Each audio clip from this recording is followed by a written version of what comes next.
Hi అండి, అందరికీ నమస్కారం. మరుగుమందు ఎలా తయారు చేస్తారు, అసలు ఈ మరుగుమందు నిజమా కాదా, ఈ మరుగుమందు వల్ల ఉపయోగాలు ఏంటి, ఈ వీడియోలో తెలుసుకుందామండి. ఈ మరుగుమందు అనేది మన పూర్వకాలం నుంచే ఉన్నదండి.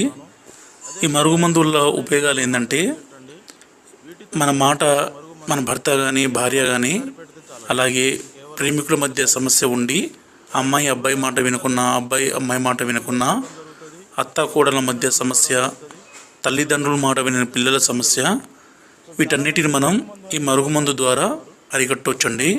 ఏ విధంగా అంటే ఈ మరుగుమందుని మేము 2 రకాలుగా తయారు చేస్తాము. స్వయంగా మా తండలో మేము తయారు చేస్తామండి. అందువలన ఎలాంటి చిన్నపాటి సైడ్ ఎఫెక్ట్స్ కానీ ఎలాంటి చిన్నపాటి అనారోగ్య సమస్యలు కానీ ఉండవు.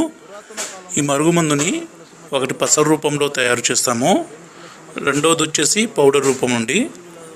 ఈ పసరు రూపంలో తయారు చేసిన మరుగుమందుని బట్టలకి, చెప్పులకి, తలకి, శరీర భాగాలకి పూయడం ద్వారా ఎంతటి కఠిన మనసున్నా, ఎంతటి కఠిన హృదయం ఉన్నా సరే వాళ్ళు ఖచ్చితంగా చేంజ్ అయిపోతారండి. అదేవిధంగా పౌడర్ రూపంలో తయారు చేసిన మరుగుమందుని అన్నంలో కానీ, కూల్ డ్రింక్స్లో కానీ, కర్రీస్లో కానీ, జ్యూస్లో కానీ, స్వీట్లో కానీ కలిపి ఇవ్వచ్చండి. ఎలాంటి వాసన కానీ ఎలాంటి టేస్ట్ కానీ ఉండదండి.